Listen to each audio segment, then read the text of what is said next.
So good morning, good evening, good afternoon, क्या हाल चाल सभी लोगों के। सभी को मेरा नमस्कार। मेरा नाम है शिवम तिवारी और आपका बहुत बहुत स्वागत है आपके खुद के प्यारे से चैनल में जिसका नाम है वी आर जीनियस। सो बेटा, जैसे कि आप लोगों को पता है, हम लोग क्लास 12 का फिजिक्स का chapter number 1 electric charge and field कर रहे हैं, जहाँ पर मैंने पहला लेक्चर बना चुका हूँ, यानी हमने पार्ट 1 कर चुका है, जहाँ पर हमने इंट्रोडक्शन देखा था। चार्जेस क्या होते हैं, चार्जेस की बेसिक प्रॉपर्टीज क्या है, यानी कंजर्वेशन, क्वांटाइजेशन और एडिटिव नेचर। और अभी तक अगर आप लोगों ने नहीं देखा तो प्लीज़ चैनल के लिंक से डिस्क्रिप्शन में दे रखा है मैंने, वहाँ से जाकर देख सकते हैं। इवन आप हमारी प्लेलिस्ट से जाकर देख सकते हैं चैनल पे, ठीक है। और आज हम करेंगे इसका पार्ट 2, जहां पर हम लोग आपको कवर कराएंगे कूलम्ब्स लॉ और Coulomb's law in vector form, और हम इलेक्ट्रिक रिलेटिव परमिटिविटी करेंगे। और अगर हमारा लेक्चर बड़ा नहीं हुआ तो हम कोशिश करेंगे कि इसमें सुपरपोजिशन प्रिंसिपल भी कवर कराएं, ठीक है, क्योंकि कूलम्ब्स लॉ के अगर न्यूमेरिकल इसमें ज़्यादा हो गए तो हम लोग सुपरपोजिशन प्रिंसिपल वाला इसको अगले टॉपिक में देखेंगे, अगली वीडियो में इसमें देखेंगे, ठीक है।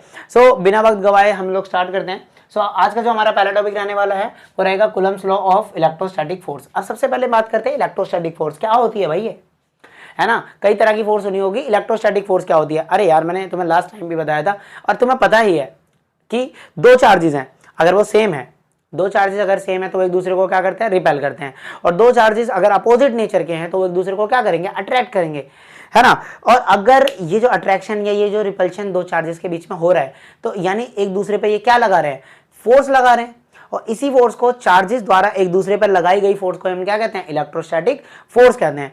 अब ये फोर्स का फॉर्मूला क्या है, इस फोर्स को डिफाइन कैसे करा जाए, इसको कौन करता है, इसको करता है कूलम्ब्स लॉ। तो इसीलिए हम बोलते हैं Coulomb's law of electrostatic force. Clear हो रहा है क्या? चलो समझते हैं कूलम्ब्स लॉ क्या कहते हैं। कूलम्ब्स लॉ इसकी डेफिनेशन में पढ़ देता हूं, बाकी यहां लिखी भी हुई है। It state that the force of attraction और repulsion between two stationary point charge, बेटा ये किसके लिए एप्लीकेबल है, point charges, it directly proportional to the product of the magnitude of the two charges and the inversely proportional to the square of the distance between them, and this force act along line joining centre of the two charges. Clear है क्या? चलो समझाता हूं क्या कहता हूं। जैसे कि हमारे पास दो पॉइंट चार्ज हमने यहां पर ले लिए, इनके बीच का जो सेपरेटेड डिस्टेंस है वो है r, और ये जो हमने लाइन ज्वाइन करी है इन दोनों चार्ज के सेंटर से करी है। कहां से करी है? सेंटर से एक लाइन ज्वाइन करी है, जहां इन दोनों के सेंटर से, और जो बीच का डिस्टेंस है इन दोनों के चार्ज का वो क्या है, r है।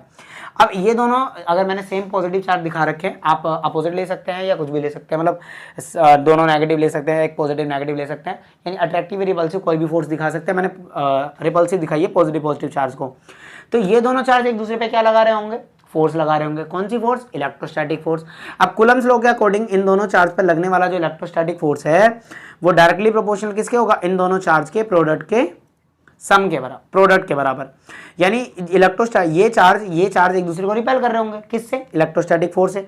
और ये फोर्स डायरेक्टली प्रोपोर्शनल होती है इन दोनों चार्ज के प्रोडक्ट के, यानी इन दोनों, आप खुद भी समझो ना, जितने बड़े बड़े चार्ज होंगे उतना ज्यादा रिपल्शन या उतना ज्यादा अट्रैक्शन करेंगे।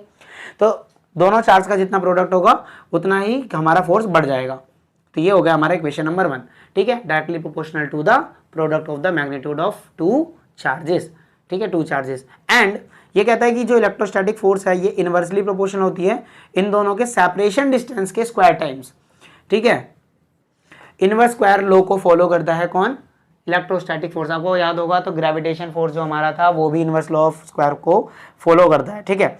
सो फोर्स डायरेक्टली प्रोपोर्शनल होती है दोनों चार्ज के प्रोडक्ट के, फोर्स इनवर्सली प्रोपोर्शनल होती है इन दोनों के सेपरेशन डिस्टेंस के स्क्वायर टाइम्स। दोनों इक्वेशन को जब हम कंबाइन करते हैं, so combine equation first and second, so हमारे पास जो फोर्स निकल कर आती है k q1 q2 bye r square, और जहां पर ये जो k है हमारा, ये क्या होता है, ये होता है इलेक्ट्रोस्टैटिक कांस्टेंट। क्या होता है बेटा? ये इलेक्ट्रोस्टैटिक कांस्टेंट। मैं आपको बता दूं, ये जो k होता है ये मटेरियल पे यानी मीडियम पे डिपेंड करता है।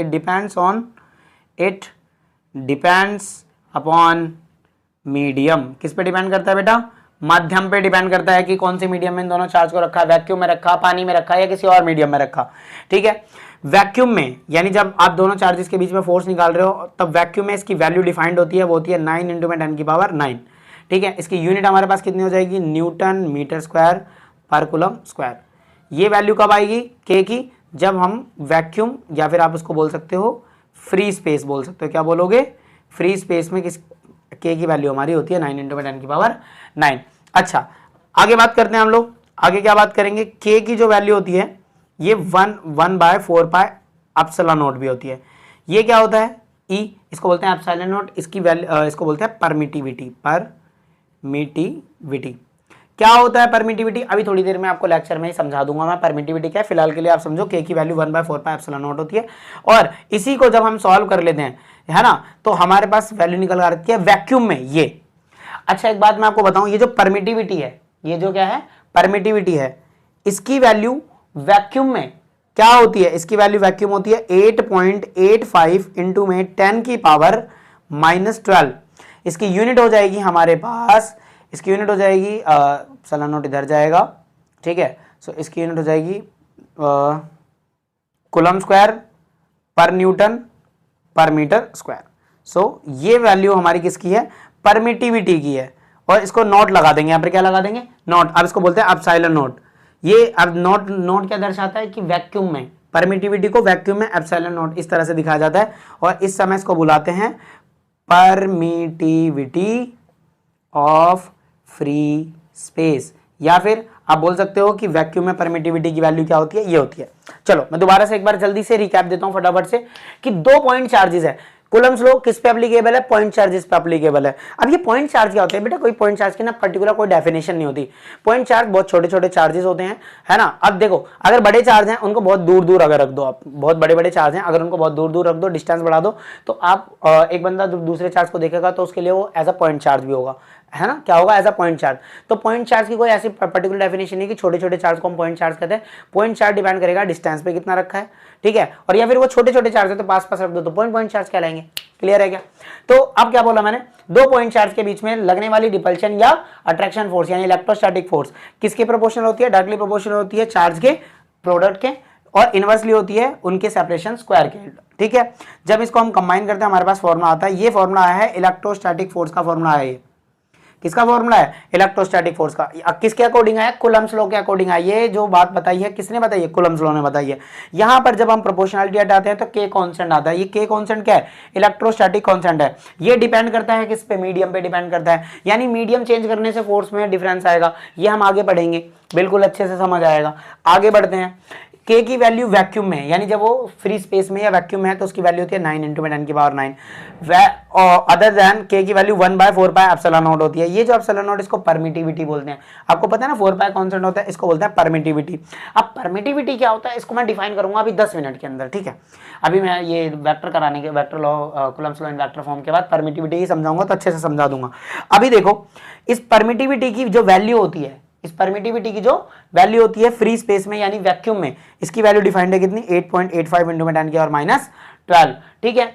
जब इसको यहां रखते हो 4 पाई की वैल्यू रखते हो, इसको सॉल्व करते हो तो हमारे पास वैक्यूम में के की वैल्यू ये निकल कर आ जाती है। क्लियर है क्या। अब अगर आपको 2 चार्ज दे दे, एक 5 कूलम का चार्ज, एक 6 कूलम का चार्ज, एग्जांपल के लिए एक 5 कूलम का चार्ज, एक 6 कूलम का चार्ज, बीच में डिस्टेंस दे दिया 10 मीटर, 5 मीटर, 2 मीटर, तो यहाँ पे रखोगे 5 कूलम, 6 कूलम, 5 6 30, यहाँ 10 मीटर दे दिया तो 10 का स्क्वायर 100, और के की वैल्यू अगर ये दोनों चार्ज किसी मीडियम में रखे, वैक्यूम में रखे, तो यहाँ पर के की वैल्यू रख दोगे 9 × 10 की पावर 9, और सॉल्व कर कर निकाल दोगे उन दोनों पे लगने वाली इलेक्ट्रोस्टैटिक फोर्स। आ रहा है क्या सवाल, ऐसे सवाल आएंगे और ऐसे ऐसे समझ में आ जाएगा। समझ आ गया क्या, put the value get the answer वाले सवाल अगर आते हैं तो आप ऐसे कर सकते हो। क्लियर है क्या।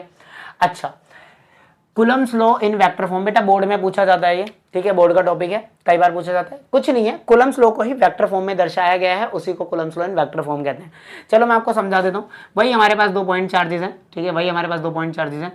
ये इस पे फोर्स लगा रहा होगा, फोर्स लग रहा होगा दूसरे चार्ज पर पहले की वजह से, और ये इस पे फोर्स लगा रहा होगा। मान लो दोनों पॉजिटिव चार्ज है तो दोनों रिपेल कर रहे हैं ना एक दूसरे को। ये इस पे इस तरफ फोर्स लगा रहा होगा, यानी पहले चार्ज पे फोर्स लग रहा होगा पहले पे, किसकी वजह से, दूसरे की वजह से।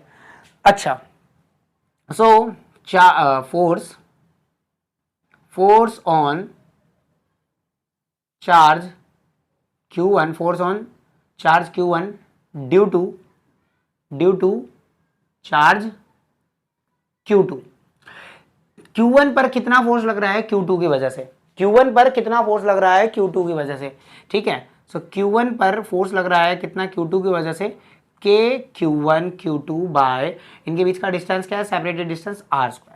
अब ध्यान से देखो, ये तो हमारा मैग्नीट्यूड आ रहा है ना बेटा, डायरेक्शन भी तो चाहिए, फोर्स के पास डायरेक्शन भी होनी चाहिए। अब डायरेक्शन के लिए हमें यहाँ पर क्या करना पड़ेगा, एक यूनिट वेक्टर से मल्टीप्लाई करना पड़ेगा। किससे मल्टीप्लाई करना पड़ेगा, यूनिट वेक्टर से। अब किसका यूनिट वेक्टर से मल्टीप्लाई करें, जरा ध्यान दो। देखो यहां से लेके यहां तक डिस्टेंस क्या है, आर, है ना। तो यहां से यहां तक का जो डिस्टेंस होगा हम कैसे निकालेंगे, मान लो ये पॉइंट है हमारा R2 और ये वाला पॉइंट है हमारा R1। तो हम क्या करेंगे, R2 माइनस R1 हम निकालेंगे। R2 में से R1 माइनस करेंगे तो हमें मिल जाएगा क्या, यहाँ से यहाँ तक का डिस्टेंस निकल जाएगा। सही बात है, ये दोनों वेक्टर है, R1 वेक्टर R2 वेक्टर, इस पॉइंट को R2 माइनस R1 हमें मिल जाएगा R वेक्टर। और ये R वेक्टर क्या होगा, ये R वेक्टर होगा R12, क्या होगा R12। ऐसे ही यानी मैं बोल सकता हूँ यहाँ से इस तरफ क्या है R12 है, ठीक है। ऐसे ही इस तरफ क्या हो जाएगा हमारे पास R21 है, ठीक है, कोई दिक्कत तो नहीं है। R2 माइनस R1 बराबर में R12, ऐसे ही R21 बराबर हो जाएगा हमारे पास R1 माइनस R2, ठीक है। और ये देखो R12 बराबर होता है R21 के और बराबर है किसके, R के। भाई ये तीनों डिस्टेंस, भाई यहाँ से यहाँ का डिस्टेंस या यहाँ से यहाँ का डिस्टेंस क्या, ये R, ये तीनों एक ही तो डिस्टेंस है। So magnitude wise R12, R21 और R तीनों क्या है, मैग्नीट्यूड वाइज बराबर हैं। आ रहा है क्या समझ में आ रहा है क्या। तो अब जरा ध्यान से देखो, ये यहाँ से लेके यहाँ तक का डिस्टेंस किसका है, R12 का है, और इसकी डायरेक्शन क्या है, इस तरफ है। अच्छा, यहाँ से यहाँ डिस्टेंस किसका है, ये R12 के ही बराबर है, लेकिन ये किसका है, R21 का, और R21 की डायरेक्शन क्या है, इस तरफ। अब जरा ध्यान से देखो, F12 फोर्स जो है, F12 फोर्स किस डायरेक्शन में, इस डायरेक्शन में। तो क्या मैं इसके यूनिट वेक्टर से मल्टीप्लाई कर दूं इसको, अगर इसका यूनिट वेक्टर क्या बताता है, डायरेक्शन, और ये किस तरफ डायरेक्शन दिखा रहा है, इस तरफ, जिस तरफ ये फोर्स लग रही है। तो इसके यूनिट वेक्टर से अगर मैं मल्टीप्लाई कर दूंगा तो मुझे क्या मिल जाएगा, F12 का डायरेक्शन मिल जाएगा। सो F12, अच्छा यूनिट वेक्टर को खोलेंगे तो क्या होगा भाई, यूनिट वेक्टर को खोलेंगे तो क्या होगा, यूनिट वेक्टर खुलेगा तो आ जाएगा R21 अपॉन में मैग्नीट्यूड ऑफ R21। और मैंने आपको बताया R12 R21 बराबर किसके, R के, तो मैं इसको R ही लिख सकता हूँ। और ये R और ये R स्क्वायर क्या हो जाएगा, R का क्यूब हो जाएगा। सो हमारे पास ये आ गया फोर्स इन वेक्टर फॉर्म, ठीक है, ये 1-2 फोर्स आ गया वेक्टर फॉर्म में। सिमिलरली ठीक है, हम फोर्स निकाल सकते हैं, force on charge Q2 due to charge Q1। Q2 पे कितना चार्ज लग रहा है, Q1 के कारण। कैसे निकालेंगे भाई, ये हो जाएगा F21, बिल्कुल सेम टू सेम बातचीत आ जाएगी, के Q1 Q2, और यहाँ पर इसका वेक्टर ना होके क्या आ जाएगा, 1-2 वेक्टर आ जाएगा। क्लियर है क्या भाई, 1-2 की डायरेक्शन इस तरफ है ना यार, क्लियर है क्या। अच्छा, ये भी कर सकते हैं आप, और कई जगहों पर आप 2-1 ना देकर आप ये लिख सकते हैं R1-2, और 1-2 की जगह आप ये भी लिख सकते हैं। तो कई लोग यहाँ पर ये लिख देते हैं, ठीक है, मतलब दिखा देता हूँ, जैसे इसका करके दिखा देता हूँ, आप ऐसा भी लिख सकते हैं, कई किताबों में ऐसा दिखाया होता है। सो कोई बात नहीं, आप ऐसा भी लिखो, ये भी सही है, ये भी बिल्कुल सही है, कंफ्यूज नहीं होना। बस R21 के बदले आप क्या लिख सकते हो भाई, R21 किसी आपको पता है ना वेक्टर कैसे निकलता है, 2 पॉइंट का, final position minus initial position, तो R1 माइनस R2 ऐसा भी दिखाया जाता है। और अगर आपको ये वाली बात नहीं समझ आ रही तो छोड़ो यार, छोड़ो, अगर ये वाली बात नहीं समझ आ रही तो इतना समझो कि बस मैंने क्या करना है, फोर्स लिखी और मैंने इसके वेक्टर इसके जिस डायरेक्शन में फोर्स थी उसके यूनिट वेक्टर से मल्टीप्लाई कर दिया, जिससे मेरे पास अब ये फॉर्मूला तो आ गया कूलम्ब्स लॉ का। ये मुझे ये फॉर्मूला क्या बता, देखो इस फॉर्मूले में क्या फर्क है, हाँ भाई क्या फर्क है, ये फॉर्मूला हमको बताता है किसी 2 चार्ज के बीच का इलेक्ट्रोस्टैटिक फोर्स, तो ये भी तो वही बताता है, लेकिन ये साथ में डायरेक्शन भी दिखाता है, इसीलिए तो Coulomb's law in vector form. पूछ लेगा तो बता देना है, देखो ये फॉर्मूला हो गया, कोई दिक्कत तो नहीं है, समझ में आया क्या। अच्छा ध्यान से देखो, इस पे लगने वाली फोर्स और इस पे लगने वाली फोर्स, दोनों फोर्स क्या है, आपस में बराबर है। अगर ध्यान दो, सिवाय बस डायरेक्शन का फर्क है, एक इधर लग रही है एक इधर लग रही है, यानी मैं ये कह सकता हूँ F21 बराबर होता है F12 के, है ना, बस डायरेक्शन अलग है तो इसके लगा दिया माइनस, यानी हम ये बोल सकते हैं F21 प्लस F12 बराबर है 0, यानी इस पे नेट फोर्स अगर देखे जाए तो क्या आ रहा है, नेट फोर्स आ रहा है 0। अच्छा, इस बात से एक बात और समझ आती है,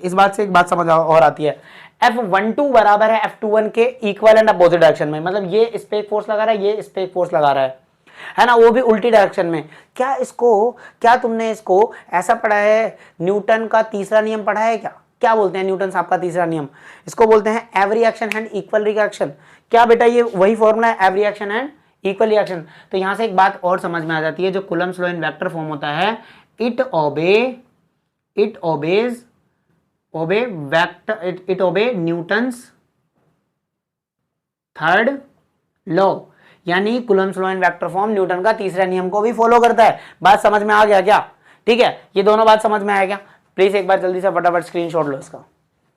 हाँ तो बेटा परमिटिविटी से देखते हैं, ठीक है, समझते हैं कि परमिटिविटी क्या है। मैंने बताया था अभी हम लोगों ने जब इलेक्ट्रोस्टैटिक फोर्स पढ़ा था तो हम लोगों ने क्या देखा था, इलेक्ट्रोस्टैटिक फोर्स का फॉर्मूला क्या था, K(Q1Q2/r²। जहां पर ये जो K था इसकी वैल्यू कितनी थी, 1/4π एप्सिलॉन, इसको बोलते हैं एप्सिलॉन। ठीक है, अब ये जो एप्सिलॉन होता है ये क्या होता है, परमिटिविटी। क्या होता है, परमिटिविटी। अब क्या मतलब होता है भाई परमिटिविटी का मतलब, नाम से तो ऐसा लग रहा है जैसे परमिशन अलाउ करेगा, ठीक है, बट ये परमिटिविटी जो है वो ये फोर्स के इनवर्सली प्रोपोर्शनल होता है। परमिटिविटी फोर्स के क्या होता है, इनवर्सली प्रोपोर्शनल, यानी परमिटिविटी बढ़ता है तो फोर्स घटेगा और परमिटिविटी घटेगा तो फोर्स बढ़ेगा। यार ये परमिटिविटी पहले तो समझा होता क्या है, तो देखो परमिटिविटी क्या होता है बेटा, परमिटिविटी किसी भी मीडियम की प्रॉपर्टी होती है। क्या होती है, किसी भी मीडियम की प्रॉपर्टी। और ये प्रॉपर्टी क्या करती है, ये अपनी खुद की फील्ड को अलाउड करती है। किसकी फील्ड को अलाउड करती है, अपनी खुद की फील्ड की अलाउड करती है। और जितनी ज्यादा इसकी वैल्यू होती है, यानी परमिटिविटी की जितनी ज्यादा वैल्यू ये उतना ज्यादा अपनी फील्ड को अलाउड करेगी। और ये जितना ज्यादा फील्ड को अलाउड करेगी, दो चार्जेस के बीच में लगने वाली इलेक्ट्रोस्टैटिक फोर्स को ये उतना कम कर देती है। कहने का मतलब क्या है, जैसे अब आप समझो जैसे दो चार्जेस हैं, एक ये चार्ज है, एक ये चार्ज है, इनके बीच में मान लो कोई फोर्स लग रही है ऐसे, ठीक है। अगर ये किसी मीडियम में होंगे तो इसमें परमिटिविटी का काम होगा इन फोर्स को क्या कर देना, इन फोर्स की को वीक कर देना, ठीक है। परमिटिविटी का मतलब होता है अपनी खुद की फील्ड को अलाउड करना, ठीक है, अपने आप को परमिशन देना, अपनी खुद की फील्ड को अलाउड करना। मीडियम की प्रॉपर्टी होती है ये अपनी खुद की फील्ड को अलाउड करने लग जाती है और जो कि दो चार्ज के बीच में लगने वाली फोर्स को क्या कर देती है, कम कर देती है। इसीलिए जितनी ज्यादा परमिटिविटी की वैल्यू होगी उतना कम फोर्स होगा। और सबसे कम परमिटिविटी की वैल्यू होती है वैक्यूम में, सबसे कम परमिटिविटी की वैल्यू होती है वैक्यूम में। कितनी होती है मैंने आपको बताई थी, 8.85 इंटू में 10⁻⁻12। अच्छा नोट इसलिए लगाया, ये वैक्यूम में अपसाइलन नोट बोलते हैं इसको। 8.85 इंटू में 10⁻⁻12 अपसाइलन नोट, यानी वैक्यूम में परमिटिविटी की वैल्यू होती है। और इसीलिए वैक्यूम में सबसे कम परमिटिविटी की वैल्यू होती है, इसलिए मैक्सिमम फोर्स होती है। वैक्यूम में फोर्स मैक्सिमम होती है इलेक्ट्रोस्टैटिक, क्योंकि वहां पर परमिटिविटी यानी अपसाइलन की वैल्यू सबसे कम होती है। इतनी बात अगर आपको समझ आई तो हम आगे देखते हैं, ठीक है। परमिटिविटी देखो इसकी डेफिनेशन भी पढ़ सकते हो आप, डेफिनेशन में भी क्या लिखा है, ये लिखा हुआ है, it is a property of medium which determine the electric force between two charges situated in that medium. ठीक है, क्लियर हुआ क्या सबको परमिटिविटी, ठीक है। और अगर आपको नहीं समझ आया तो एक बार थोड़ा सा वीडियो को हल्का सा पीछे करो, दोबारा से समझो, समझ में आ जाएगा, ठीक है। ये स्लो करके देख लो, और अगर समझ आ रहा है तो बहुत बढ़िया बात है। चलो आगे बात करते हैं, डाइलेक्ट्रिक कांस्टेंट और रिलेटिव परमिटिविटी क्या होता है। हम समझेंगे डाइलेक्ट्रिक कांस्टेंट और रिलेटिव परमिटिविटी क्या होता है। तो दोनों एक ही चीज है। डाइलेक्ट्रिक कांस्टेंट को हम स्मॉल के से दिखाते हैं, क्या होता है, ratio of force of vacuum, electrostatic force in vacuum upon में इलेक्ट्रोस्टैटिक फोर्स इन मीडियम। क्या बात है भाई, समझो। हमने क्या करना है, हमने पास दो चार्जेस थे Q1 Q2, चाहे इनके बीच में रिपल्सिव फोर्स हो चाहे इनके बीच में अट्रैक्टिव फोर्स हो।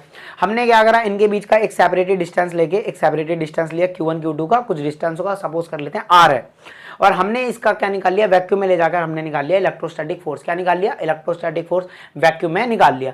अब इन्हीं चार्जेस को सेम सेपरेटेड डिस्टेंस से हम किसी मीडियम के अंदर ले गए और वहां पर भी हमने इसकी इलेक्ट्रोस्टैटिक फोर्स निकाल ली। और आपको पता है इलेक्ट्रोस्टैटिक फोर्स मीडियम पर डिपेंड करता है। क्यों भाई, मीडियम पे कैसे डिपेंड करता है, परमिटिविटी वजह से। अभी मैंने आपको बताया था परमिटिविटी की क्या बातचीत है, ठीक है। सो हुआ क्या, अब आपने फोर्स निकाल ली वैक्यूम में और फोर्स निकाल ली मीडियम में। अब इन दोनों का हम क्या कर देंगे, रेशो कर देंगे। क्या निकाल देंगे, दोनों फोर्सेस का हम रेशो निकालेंगे और इन दोनों फोर्सेस का जो रेशो आएगा यही हमारा क्या होता है, डाइलेक्ट्रिक कांस्टेंट होता है। क्या होता है बेटे, डाइलेक्ट्रिक कांस्टेंट होता है। अच्छा इनको आगे और एक्सप्लेन करते हैं, इसको थोड़ा एक्सपेंड करते हैं। फोर्स का फॉर्मूला क्या हो जाएगा, 1/4π एप्सिलॉन नॉट, वैक्यूम है तो एप्सिलॉन नॉट, इनटू में Q1 Q2/r² अपॉन में मीडियम के लिए आ जाएगा 1/4π epsilon in medium Q1 Q2/r²। Q1 Q2 से Q1 Q2 कट जाएगा, r² से r², 4π से 4π।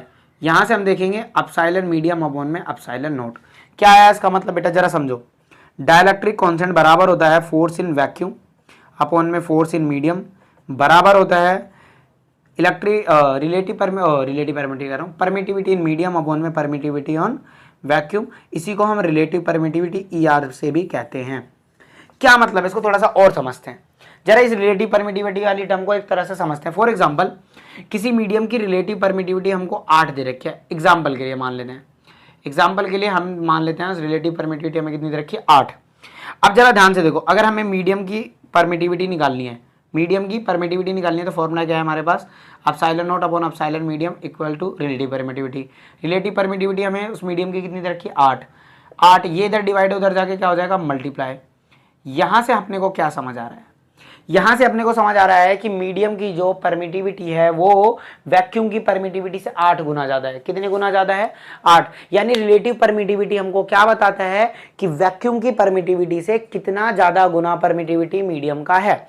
किसी की रिलेटिव परमिटिविटी अगर 14 है तो इसका मतलब क्या है, इसका मतलब जो भी वो मीडियम है उस मीडियम का परमिटिविटी वैक्यूम के परमिटिविटी से 14 गुना ज्यादा है। समझ में आ रहा है कि रिलेटिव परमिटिविटी क्या टर्म है।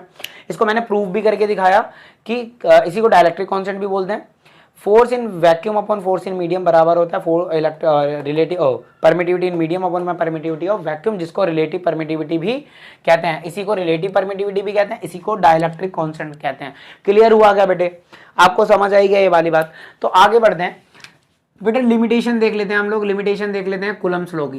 किसकी लिमिटेशन, कूलम्ब्स लॉ। जैसे कि मैंने डेफिनेशन बताई थी अभी कूलम्ब्स लॉ की, तो कूलम्ब्स लॉ की लिमिटेशन क्या है, सबसे पहली कि कूलम्ब्स लॉ बेटा सिर्फ और सिर्फ पॉइंट चार्ज के लिए वैलिड होता है। ये डेफिनेशन में भी मैंने अभी लिखवाया था आपको कि कूलम्ब्स लॉ सिर्फ और सिर्फ पॉइंट चार्ज के लिए डिफाइन है। और मैंने आपको बताया पॉइंट चार्ज ऐसे डिफाइन नहीं है भाई, पॉइंट चार्ज की कोई पर्टिकुलर डेफिनेशन नहीं है। पॉइंट चार्जेस दो छोटे चार्ज हो सकते हैं जिनके बीच में कोई सेपरेटेड डिस्टेंस हो, और अगर आपके पास दो बड़े बड़े चार्ज है तो उनको बहुत दूर रख दो, जिनका सेपरेटेड डिस्टेंस बढ़ा दो, तो वो as a point charge behave करते हैं। क्लियर है क्या। यानी इलेक्ट्रोस्टैटिक फोर्स यानी कूलम्ब्स लॉ सिर्फ और सिर्फ पॉइंट चार्ज के लिए वैलिड है, बड़े चार्जेस या सेपरेटेड स्प्रेड चार्ज के लिए पॉसिबल नहीं। जैसे कोई बॉडी है उसके ऊपर ऐसे चार्ज पूरी तरह से स्प्रेड कर दो आप और सोचो कि इसका हम इलेक्ट्रोस्टैटिक फोर्स निकाल सकते हैं ऐसे दो स्प्रेड बॉडी का, तो नहीं निकलेगा। क्लियर है क्या, क्योंकि कूलम्ब्स लॉ सिर्फ और सिर्फ किसके लिए वैलिड है, पॉइंट चार्ज के लिए वैलिड है। पहली बात क्लियर हो गई। दूसरी बात क्या है, it is not valid with the both charge in is motion. देखो आपको पता है दो चार्जेस के बीच में लगने वाली फोर्स को इलेक्ट्रोस्टैटिक फोर्स बोलते हैं, यही कूलम्ब्स लॉ बताता है। अगर मेरा एक चार्ज, ध्यान से समझना, अगर मेरे दोनों चार्ज रेस्ट पे हैं तब आप उसमें कूलम्ब्स लॉ लगा सकते हैं। अगर एक चार्ज रेस्ट पे है एक मोशन में तब भी आप उसमें कूलम्ब्स लॉ लगा सकते हैं। लेकिन अगर किसी कारणवश दोनों चार्ज मोशन में है तब कूलम्ब्स लॉ वैलिड नहीं होता। यही दूसरी लिमिटेशन है, it is not valid when the both charge are in a motion. Clear है क्या बच्चे, क्लियर है क्या। अच्छा एक टॉपिक देखते हैं, comparing electrostatic and gravitational force. Gravitational force और इलेक्ट्रोस्टैटिक फोर्स को कंपेयर करते हैं, इनके बीच की सिमिलैरिटीज और डिसिमिलैरिटीज देखेंगे, क्योंकि कई बार हमारा पास ये ऐसा क्वेश्चन भी आ जाता है। इवन जब आप जेईई या नीट करते हैं तो कई बार इनको रिलेट करके ग्रेविटेशन फोर्स से और इनके बीच में, इवन बोर्ड के क्वेश्चंस में भी आ जाता है कभी कभी, ग्रेविटेशन फोर्स इलेक्ट्रोस्टैटिक फोर्स के बीच में रिलेशन करके कोई क्वेश्चन दे देते हैं, कोई न्यूमेरिकल दे देते हैं। ठीक है, इवन हो सकता है आपके एनसीईआरटी में भी हो, अगर आप देखें तो आई थिंक सो एग्जाम्पल में है ऐसा। ठीक है, आगे देखते हैं जरा, पहले इनके बीच में सिमिलैरिटीज और डिसिमिलैरिटीज देख लेते हैं। ग्रेविटेशनल फोर्स आपको पता हो क्या होती है। ग्रेविटेशनल फोर्स हमारे पास उसका फॉर्मूला हो जाता है Gm1m2/r², और हमारे पास इलेक्ट्रोस्टैटिक फोर्स होता है K(Q1Q2)/r²। ये हमारे पास दोनों फोर्सेस हो रही। अब जरा इनकी सिमिलैरिटीज देखते हैं। दोनों ही फोर्स इनवर्स स्क्वायर लॉ को फॉलो करती हैं। इनवर्स स्क्वायर लॉ का मतलब दोनों ही फोर्स आर स्क्वायर के इनवर्सली प्रोपोर्शनल होती हैं। क्लियर है क्या। आर को अगर आप दुगना करते हो, यानी डिस्टेंस को अगर आप बढ़ा देते हो, 2 गुना कर देते हो, 1/4 टाइम्स घट जाएगी। कितने टाइम्स घट जाएगी, 1/4 टाइम्स घट जाएगी। स्क्वायर टाइम्स घट रही है ना भाई। और अगर आप डिस्टेंस को हाफ कर देते हो तो स्क्वायर टाइम्स यानी 4 टाइम्स फोर्स क्या हो जाती है, बढ़ जाती है। क्लियर है क्या। यही होता है इनवर्स स्क्वायर लॉ, और ये दोनों ही हमारी फोर्सेस फॉलो करती हैं, इस लॉ को मानती हैं, ओबे करती हैं। दूसरी बात क्या है, जो दोनों ही फोर्सेस होती हैं ये प्रोपोर्शनल होती हैं, इनके या तो प्रोडक्ट ऑफ मासेस के या फिर चार्जेस के। तीसरी बात ये सेंट्रल फोर्स होती हैं। भाई सेंट्रल फोर्स कैसे, मैंने बताया चाहे अगर दो बॉडी के बीच मास है, जैसे हम ग्रेविटेशन फोर्स की बात करें तो ये जो सेपरेटेड डिस्टेंस लिया जाता है इनके सेंटर से लिया जाता है, सेंटर ऑफ मास से लिया जाता है दोनों बॉडी के। As it is point charge के भी सेंटर से लिया जाता है, तो दोनों सेंट्रल फोर्सेस हैं। और चौथी बात, दोनों ही कंजर्वेटिव फोर्सेस हैं। डिसिमिलैरिटीज को देख लेते हैं फटाफट से। ग्रेविटेशनल फोर्स भाई अट्रैक्टिव होती है सिर्फ, ग्रेविटेशनल फोर्स कैसी होती है, अट्रैक्टिव होती है, रिपल्सिव नहीं होती, बड़ी मिलनसार फोर्स है। ग्रेविटेशन फोर्स ऑलवेज क्या होती है, अट्रैक्टिव होती है। और इलेक्ट्रोस्टैटिक फोर्स क्या होती है, अट्रैक्टिव के साथ साथ रिपल्सिव होती है। आप जानते हैं same charges are repel to each other and opposite charge attract to each other, है ना। ग्रेविटेशनल फोर्स बेटा नेचर ऑफ मीडियम पर यानी मीडियम पर डिपेंड नहीं करता, बट इलेक्ट्रोस्टैटिक करता है, तभी तो परमिटिविटी वाली टर्म आई थी। क्या बात समझ में आ रही है, यानी दो चार्जेस के बीच का इलेक्ट्रोस्टैटिक फोर्स मीडियम पर डिपेंड करता है, ठीक है। उसके अलावा electrostatic force are much stronger than the gravitational force. जो इलेक्ट्रोस्टैटिक फोर्स होती है ये ग्रेविटेशनल फोर्स से कई ज्यादा गुना क्या होती है, स्ट्रॉन्गर होती है। क्या बात समझ में आई, ठीक है। सो हम लोगों ने इतना समझा इनके बीच की सिमिलैरिटीज और डिसिमिलैरिटीज। अब हम जितना आज हमने पढ़ा है उसके बेस पे हम 2 या 4 न्यूमेरिकल देखते हैं और अपनी वीडियो को फिर खत्म करेंगे, ठीक है। तो बेटा जितने भी हम लोगों ने अभी कूलम्ब्स लॉ में टॉपिक पढ़े हैं, ठीक है, उन पे हम बेस्ड, हम देखो ये 3 न्यूमेरिकल मैं लेके आया हूँ।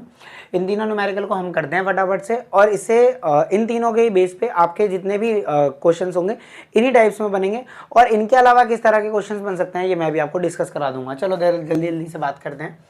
तो हमारा जो पहला क्वेश्चन है वो कह रहा है the electrostatic force of repulsion between the 2 positively charged, ठीक है। हमारे पास 2 पॉजिटिवली चार्ज हैं, ठीक है। आंसर नंबर 1, हमारे पास 2 पॉजिटिवली चार्ज है, उनके बीच का जो फोर्स ऑफ रिपल्शन है, अच्छा, charge ions, charge carrying equal charges. अच्छा, वो जो चार्जेस है हमारे, यानी हमारे पास Q1 चार्ज है, एक Q2 चार्ज है, और दोनों चार्ज आपस में बराबर है, तो हम दोनों को हम Q मान ले रहे हैं, ठीक है। ये हमें क्वेश्चन में गिवन है। हमें कह रहा है कि the electrostatic force of repulsion between 2 charge, 2 positively charge, दोनों पॉजिटिव चार्ज है, और जो चार्ज आयन है वो दोनों एक दूसरे आपस में क्या है, बराबर है, इक्वल चार्ज है। और जो फोर्स हमें दे रखी है वो कितनी दे रखी है, हमें गिवन है फोर्स, गिवन है 3.7 इंटू में 10 की पावर माइनस 9 न्यूटन। कह रहा है when they are separated by a distance of 5 angstrom. अगर दोनों का जो हमें डिस्टेंस दे रखा है, ठीक है, यानी आर दे रखा है, Q1 Q2 के बीच का जो हमें डिस्टेंस दे रखा है वो कितना दे रखा है, 5 एंगस्ट्रॉम दे रखा है। How many electrons are missing from each ion, कितने इलेक्ट्रॉन्स मिसिंग है, यानी आपसे ये n की वैल्यू पूछ रहा है, यानी नंबर ऑफ इलेक्ट्रॉन कितने मिसिंग है आपसे n पूछ रहा है। अब हम लोगों ने पढ़ा हुआ है कि हम लोगों को पता है Q इज इक्वल टू में होता है NE, जहां पर हमें ये n पूछ रहा है। अगर हमारे पास Q ये इधर मल्टीप्लाई और इधर आके हो जाएगा डिवाइड, तो Q अपॉन E बराबर हो जाएगा n। अब हमें E की वैल्यू तो पता होती है, अगर हमें Q पता लग जाए कि चार्ज कितना है तो हम n निकाल सकते हैं। क्या समझ में आ रहा है क्या, ठीक है। तो हमने को चाहिए Q, और Q निकालने के लिए हमारे पास एक तरीका है, इन्होंने फोर्स दे रखा है, कौन सा, इलेक्ट्रोस्टैटिक। तो इलेक्ट्रोस्टैटिक फोर्स क्या होता है, K Q1 Q2। अब Q1 Q2 दोनों बराबर है तो मैं Q लिख रहा हूँ अपॉन में r²। अच्छा, ध्यान दो एक चीज कि इसको एंगस्ट्रॉम को हम किस में बदल लेंगे, मीटर में। मीटर में बदलने के लिए हम क्या करेंगे, 10 की पावर माइनस 10 से मल्टीप्लाई कर देंगे। सो क्या हो जाएगा, एफ की वैल्यू कितनी है, फोर्स हमारे पास है 3.7 इंटू में 10 की power minus 9 is equal to में के की वैल्यू 9 इंटू में 10 की पावर 9 इंटू में Q² अपॉन में, यानी 5 इंटू 10 की पावर माइनस 10 का होल स्क्वायर, सबको इधर भेज देंगे। सो Q बराबर हमारे पास आ जाएगा अंडर रूट में 3.7 इंटू में 10 की पावर माइनस 9 इंटू में 5 इंटू 10 की पावर माइनस 10 का होल स्क्वायर अपॉन में 9 इंटू में 10 की पावर 9। जब इसको हम लोग सॉल्व करेंगे तो हमारे पास वैल्यू आ जाएगी 3.2 इंटू में 10 की पावर माइनस 19, ठीक है। जब आप इसको सॉल्व करोगे तो आपके पास ये वैल्यू आएगी, ठीक है। सो आप प्लीज़ एक बार इसको खुद से सॉल्व कर लेना, मेरे को तो याद थी तो मैंने डायरेक्ट ऐसे लिख दिया जिससे हमारा टाइम वेस्ट ना हो कैलकुलेशन वर्क में। तो यहाँ से ऐसे आपके पास जब चार्ज आ जाएगा, सो हमें चाहिए नंबर ऑफ इलेक्ट्रॉन, तो हम लगा लेंगे n बराबर में क्या चाहिए, Q by E. So where n is Q कितना है 3.2 इंटू में 10 की पावर माइनस 19, E की वैल्यू होती है 1.6 इंटू में 10 की पावर माइनस 19, 10 की पावर माइनस 19 से 10 की पावर माइनस 19 खत्म, 16 कम 16, 16 दूनी 32, यानी n की वैल्यू कितनी आ गई 2। तो इसने हमसे क्या पूछा था, how many electrons are missing from each ion, हर इलेक्ट्रॉन कितने, हर आयन्स में कितने इलेक्ट्रॉन मिसिंग है हमारे पास, तो कितना आ गया अपने पास, 2 आ गया। क्लियर है क्या भाई, क्लियर है क्या। अब जरा हम लोग क्वेश्चन नंबर 2 को देख लेते हैं। अगर आपने इसको उतार लिया है तो क्वेश्चन नंबर 2 देखते हैं फटाफट से। जरा क्वेश्चन नंबर 2 देख लो, ठीक है। एक सो क्वेश्चन नंबर 2 को अगर हम देखें, सो कह रहा है 2 insulated charge copper sphere A and B, ठीक है। क्वेश्चन नंबर 2 को देख रहे हैं। हमारे पास दो चार्ज स्पेयर है, दो हमारे पास क्या है, चार्ज स्पेयर है, एक ए है और एक हमारे पास बी है, और have their centre are separated, इनके सेंटर से सेपरेटेड डिस्टेंस 50 सेंटीमीटर, यानी हमें आर कितना दे रखा है 50 सेंटीमीटर। इसको मीटर में कन्वर्ट करने के लिए 100 से क्या कर लेंगे, डिवाइड कर लेंगे, देन हमारे पास आएगा 0.5 metre. What is the mutual force of electrostatic repulsion, आपको इलेक्ट्रोस्टैटिक फोर्स बतानी है, क्या बतानी है, फोर्स बतानी है जब ये दोनों ही कितना चार्ज हैं, इन दोनों पर Q1 हमें दे रखा है 6.5 इंटू 10 की पावर -7 और Q2 अपने को दे रखा है 6 पॉइंट, ये भी दोनों ईच चार्ज दे रखा है, सेम चार्ज, यानी Q1 Q2 बराबर, तो देन Q2 भी यही है। कह रहे the radii of A and B, एक तो आपको फोर्स बतानी है कौन सी, इलेक्ट्रोस्टैटिक फोर्स बतानी है, एक तो आपको इलेक्ट्रोस्टैटिक फोर्स बतानी है। उसके अलावा बोल रहा है ऑल्सो कंपेयर, कह रहा है ऑल्सो, अच्छा यहाँ से कह रहा है the radii of A and B, A और बी का जो रेडियस है, यानी जो रेडियस है ए और बी का रेडियस, इसको हम मान लेते हैं नेग्लिजिबल, बहुत नेग्लिजिबल है। तो बेटा ये स्पेयर कितना बड़ा हो जाएगा, बहुत छोटा सा हो जाएगा, जिसका रेडियस बहुत नेग्लिजिबल है, ठीक है। कह रहा है negligible compare to the distance of separation, the radii of A and B are negligible compared to the distance of separation. Also compare this force of their mutual gravitational attraction and each weight is 0.5 kilogram, यानी हर एक का wait यानी m1 और m2 आपको बराबर दे रखे हैं और दोनों का वेट कितना दे रखा है 0.5 किलोग्राम। इसने बोला है आपको ग्रेविटेशन फोर्स भी निकालनी है और उससे क्या करना है, आपको इलेक्ट्रोस्टैटिक से कंपेयर करना है कि कितने ज़्यादा गुना बढ़कर या कितने ज़्यादा गुना घटकर आ रही है। आप कंपेयर करके बताना है इलेक्ट्रोस्टैटिक फोर्स ज़्यादा है या ग्रेविटेशन फोर्स ज़्यादा है। सो सिंपली जैसे ग्रेविटी इलेक्ट्रोस्टैटिक फोर्स निकालने के लिए हमारे पास फॉर्मूला हो जाएगा K Q1 by R square. So यहाँ से हम लोग K की वैल्यू हो जाती है हमारे पास 9 इंटू में 10 की पावर 9 इंटू में Q1 हमारे पास हो जाएगा 6.5 इंटू में 10 की पावर -7। अब Q1 Q2 दोनों बराबर है तो इसका स्क्वायर कर लो, अपॉन में आर स्क्वायर कितना दे रखा है 0.5 का होल स्क्वायर। इसको हम सॉल्व करेंगे, यहाँ से हमारे पास इलेक्ट्रोस्टैटिक फोर्स निकल कर आएगा, ठीक है। और हम ग्रेविटेशन फोर्स भी यही निकाल लेते हैं। ग्रेविटेशन फोर्स का हमारे पास फॉर्मूला होता है G m1 m2 by R square. So where हमारे पास जी हो जाता है 6.67 इंटू में 10 की बार 11, m1 हमारे पास दे रखा है 0.5 इंटू में 0.5 अपॉन में आर स्क्वायर कितना दे रखा है हमारे पास 0.5 का होल स्क्वायर। 0.5 का हमारे पास क्या दे रखा है, होल स्क्वायर दे रखा है हमारे पास, ठीक है, ठीक है। तो अच्छा ये माइनस का है -11, अच्छा। सो इसका स्क्वायर से ये दोनों चीज़ें कट जाएंगी, हमारे पास आंसर ग्रेविटेशन फोर्स कितना आ जाएगा 6.67 इंटू में 10 की पावर -11 न्यूटन। यहाँ से हमारे पास ग्रेविटेशन फोर्स आ जाएगा बेटे। और इलेक्ट्रोस्टैटिक फोर्स जब इसको आप सॉल्व करते हो तो मैं बता देता हूँ आपको, आंसर आ जाएगा आपके पास 1.5 इंटू में 10 की पावर -2 न्यूटन। तो यहाँ से आपके पास इलेक्ट्रोस्टैटिक फोर्स आ जाएगा और ग्रेविटेशन फोर्स आ जाएगा। तो पार्ट ए आपको समझ में आया कैसे करना है, ठीक है। हम लोगों को क्या था, हम लोगों के पास दो स्पेयर थे भाई, ए और बी, दोनों के स्पेयर के बीच में हमें चार्ज दे रखे थे, ठीक है। और हमें सेपरेटेड डिस्टेंस, तो इलेक्ट्रोस्टैटिक का डायरेक्ट फॉर्मूला लगाया और ग्रेविटेशन का फोर्स का फॉर्मूला लगाया, और आप इन दोनों को कंपेयर करके देख सकते हो कि कौन सा ज़्यादा है और कौन सा कम है। जाहिर सी बात है आपको दिख रहा होगा 10 की पावर -2 और 10 की पावर -11 है, ज़्यादा है वो कम है। क्लियर है क्या? अच्छा अब देखो बी पार्ट में आपसे क्या पूछ रहा है, बी पार्ट में क्या पूछ रहा है, what is the force of repulsion. Second question देखो, उसका सेकंड पार्ट देखो। सेकंड पार्ट में पूछ रहा है what is the force of repulsion, क्या होगा फोर्स ऑफ रिपल्शन जब आप हर एक स्पेयर का चार्ज डबल कर दो। ध्यान से समझना, इलेक्ट्रोस्टैटिक फोर्स ही निकालनी है, के हो गया, दोनों चार्जेस को आपने डबल कर दिया, यानी आपने कर दिया 2Q1 और 2Q2 कर दिया, दोनों चार्जेस को आपने डबल कर दिया। उसके बाद आपने क्या करा, उनके and the distance between them is half, उनका जो बीच का डिस्टेंस था यानी r, इसको आपने कर दिया हाफ, तो हाफ का स्क्वायर। तो जरा देखो कितना इलेक्ट्रोस्टैटिक फोर्स आएगा, ये पूछा हुआ है। बी के अंदर भी दो पार्ट है 1 और 2, ठीक है। बी के अंदर बी का ये पहला पार्ट है, 1 और 2 पूछा है आपसे। तो जरा ध्यान दो, 2 दूनी 4 हो गया, इसका स्क्वायर करेंगे 1/4 का स्क्वायर करेंगे तो आ जाएगा हमारे पास Q1 Q2, ये हो जाएगा आर स्क्वायर, और 2 का स्क्वायर करेंगे 4 आ जाएगा। 4 इधर डिवाइड हो रहा है, ऊपर जाके क्या हो जाएगा मल्टीप्लाई हो जाएगा, तो 4 4 जा 16। जरा आप ध्यान से देखो, ये जो वैल्यूज है Q1 Q2 bye R square, बेटा ये तो हम निकाल चुके हैं, कितना आया था हमारा 1.5 इंटू में 10 की पावर -2, ये वैल्यू तो हम निकाल चुके हैं। बस इसको 16 से क्या कर दो, मल्टीप्लाई कर दो। 16 से क्या कर दो, इसकी वैल्यू तो हम निकाल चुके हैं ना पहले। देखो कमाल की बात है, थोड़ा सा लॉजिकल माइंड लगाओ ना। आपके पास Q1 Q2 या तो आप दोबारा रख के इसको सॉल्व करो, या फिर आपके पास देखो मैंने इसको क्या करा, ये 2 को सॉल्व करा, 4 आ गया, यहाँ से 4 आ गया, 1/4 ऊपर चला गया, 16 आ गया। इसकी वैल्यू हमने पहले से निकाल रखी है, बस इसको अब इससे मल्टीप्लाई कर दो और आपका आंसर आ गया। क्लियर है क्या भाई, समझ में आ रहा है क्या? अच्छा इसका पार्ट भी देख लो, पार्ट बी क्या कह रहा है, इसी का बी का सेकंड पार्ट भी देख लो, यहां देख लेते हैं क्या कह रहा है। The two sphere are place in a water, दोनों स्पेयर को हमने वाटर में प्लेस कर दिया और डाइलेक्ट्रिक कांस्टेंट हमें गिवन है। देखो कमाल की बात है, हमें डाइलेक्ट्रिक कांस्टेंट गिवन है, कितना दे रखा हमने को 80।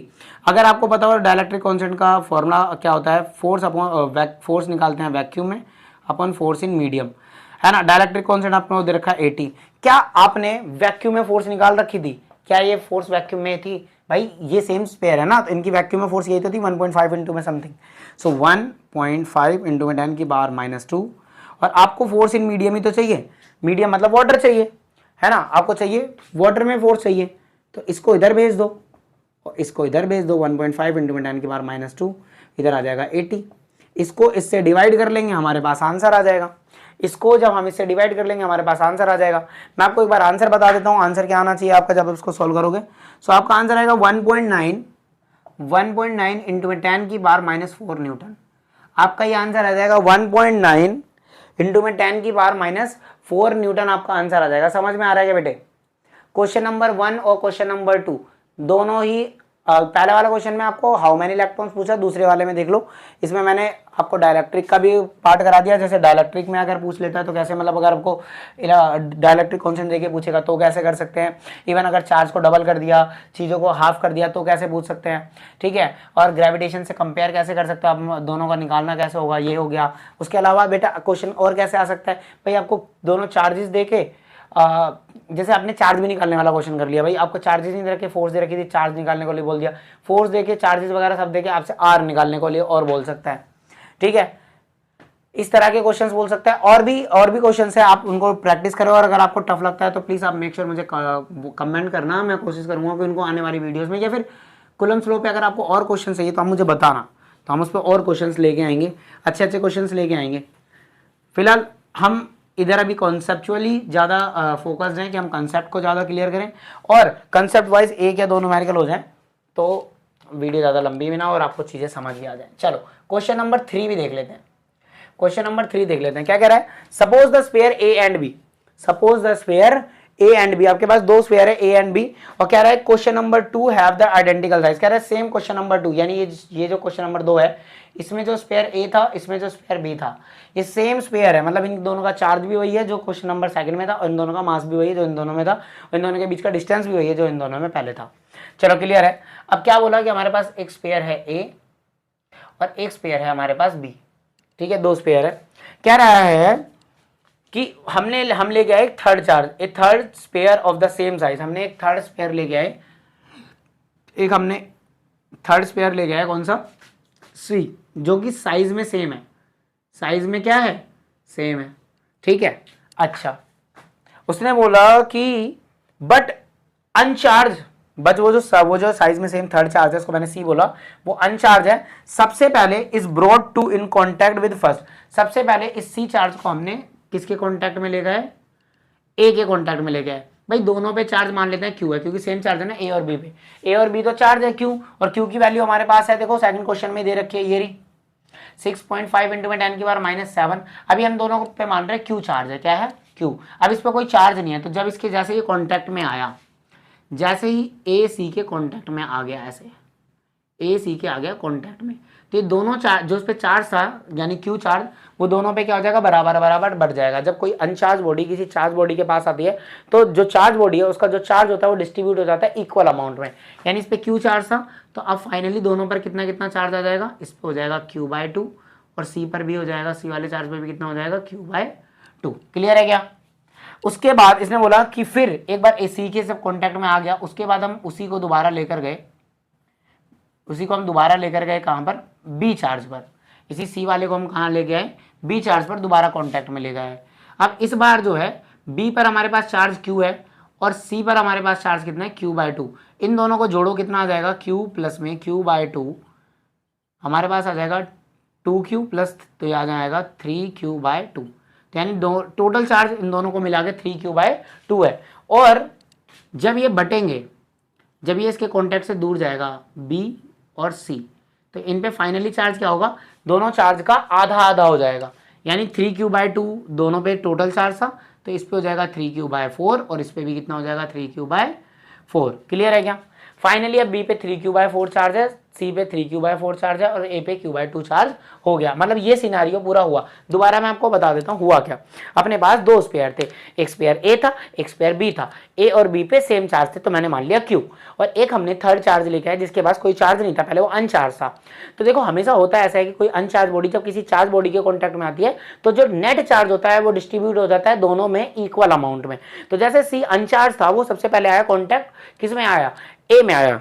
ठीक है, जैसे वो आया A में, है ना, तो A से A का चार्ज था Q, तो दोनों में डिस्ट्रीब्यूट हो गए q/2 और देन वो q/2 चार्ज वाली बॉडी को दोबारा हम लेके गए कांटेक्ट में C के B के सॉरी, तो इस पे नेट चार्ज दोनों को हमने देखा 3q/2 है, और जब हमने इन दोनों को कांटेक्ट से दूर हटाया तो 3q/4 यानी हाफ हाफ चार्ज डिस्ट्रीब्यूट हो गया। क्लियर है क्या बेटे?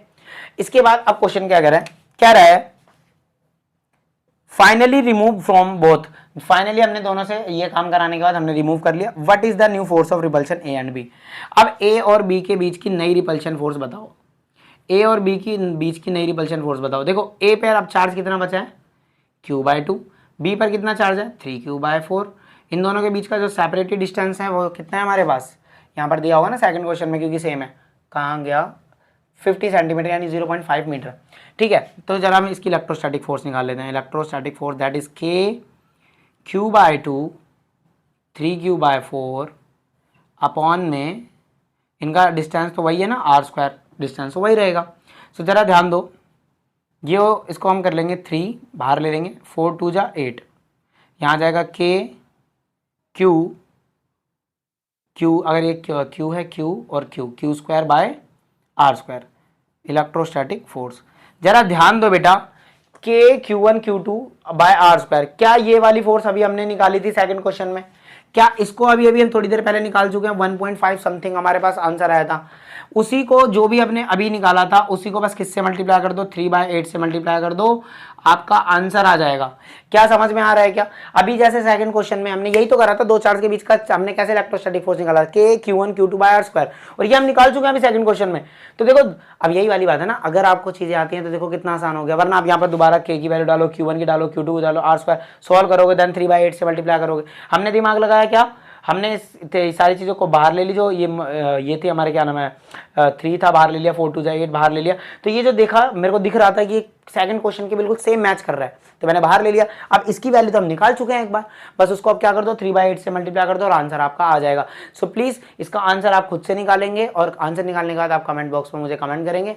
ठीक है, सो ये वाला वीडियो में इतना ही था। आज हमने Coulomb's law in vector form और डायरेक्ट्रिक कॉन्स्टेंट, इलेक्ट्रिक परमिटिविटी यानी और परमिटिविटी, और हमने सिमिलैरिटीज़ बिटवीन ग्रेविटेशन फोर्स वगैरह और डिससिमिलैरिटीज़ वगैरह देखी, और इन पे बेसिकली 3 न्यूमेरिकल करें, और इस पे इसी तरह के न्यूमेरिकल्स बनते हैं। ठीक है, सो आप और क्वेश्चंस को प्रैक्टिस करो और मेहनत करो। ठीक है, अगली वीडियो में हम लोग सुपरपोजिशन प्रिंसिपल लेके आएंगे। सो तब तक के लिए पढ़ते रहो।